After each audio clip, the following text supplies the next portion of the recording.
Bonjour messieurs, dames. Là, en informatique, le message est clair, net et précis. Je ne vais pas tourner, ni pinailler, ni dire quoi que ce soit.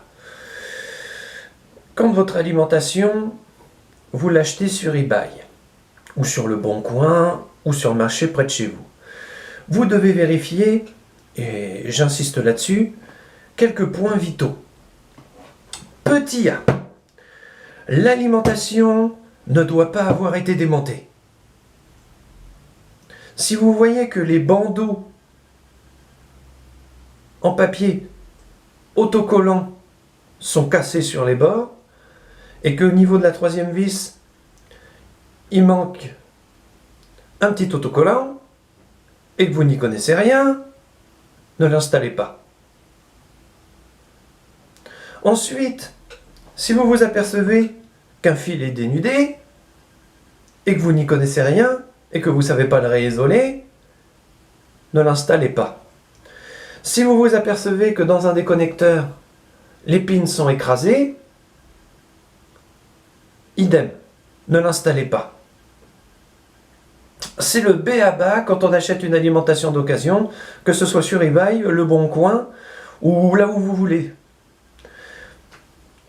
Et si le vendeur a le culot de marquer alimentation non testée, je vous conseillerais de passer votre chemin, ou alors de l'acheter, de l'amener dans une boutique informatique près de chez vous, et de vous la faire tester.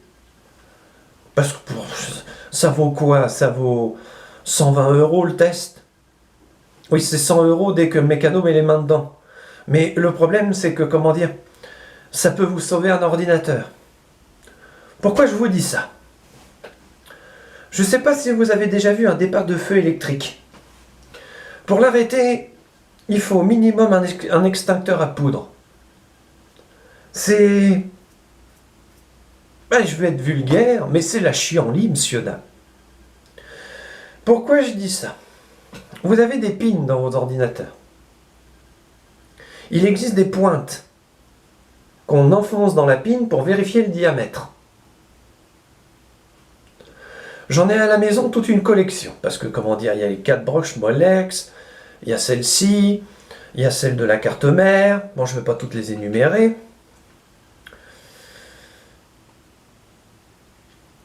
Si, il y a, je crois que c'est 2 millièmes de millimètre entre les broches de votre carte mère et les broches du processeur, par exemple. Parce que là, je cite ça comme exemple parce que je l'ai vu de mes yeux.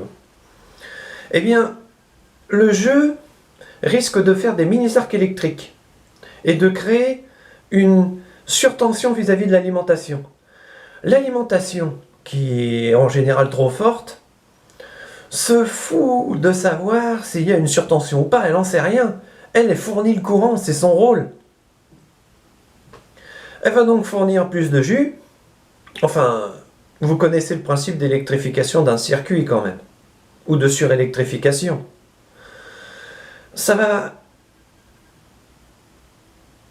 faire gonfler la pin qui est dans son logement, casser le plastique, et avec la chaleur, commencer à le faire fondre sur la carte mère.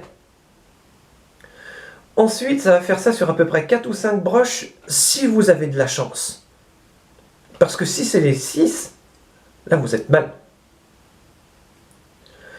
Et ça va créer des arcs électriques tout du long, tout en alimentant le circuit qui continuera de fonctionner comme si de rien n'était. Oui, en effet, le processeur peut fonctionner jusqu'à un certain stade. Et là, vous risquez, si vous n'éteignez pas l'ordinateur suite à l'odeur de plastique brûlé, et si vous le maintenez allumé, un départ de feu électrique chez vous.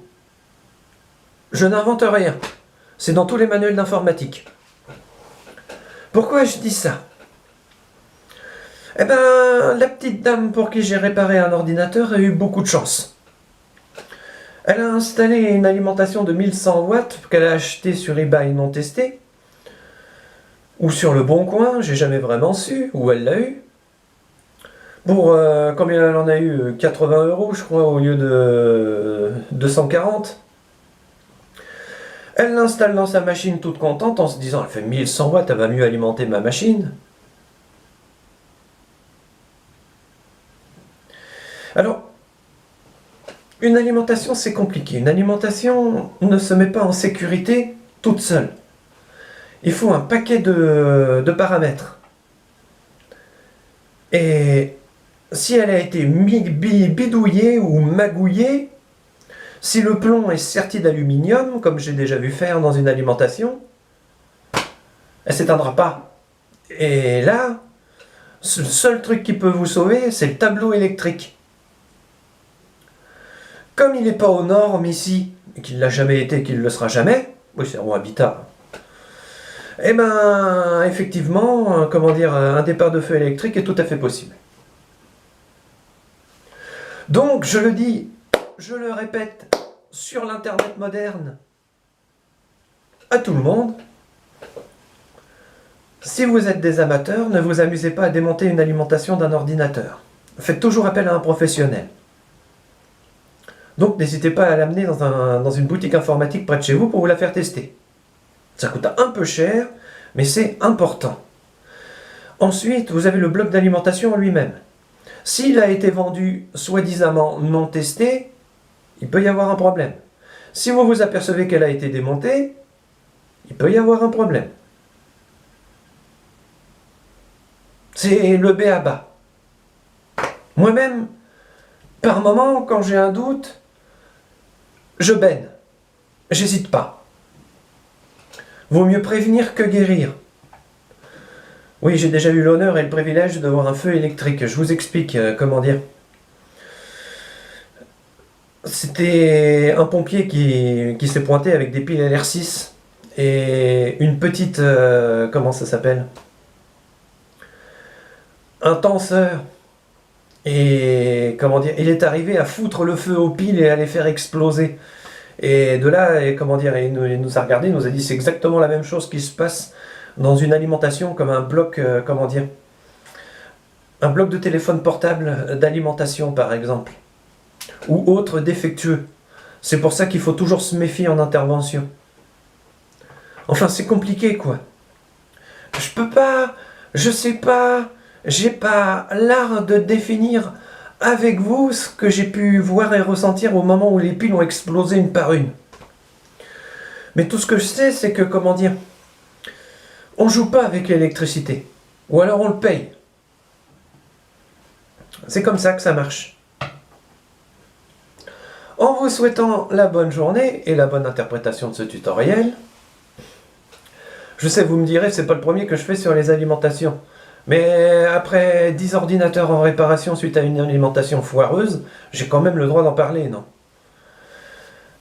Au revoir, messieurs, dames. Et n'oubliez pas, méfiez-vous toujours des contrefaçons. Ah si, et quelqu'un a fait un don sur mon compte Tipeee. Je l'en remercie. Au revoir, messieurs, dames.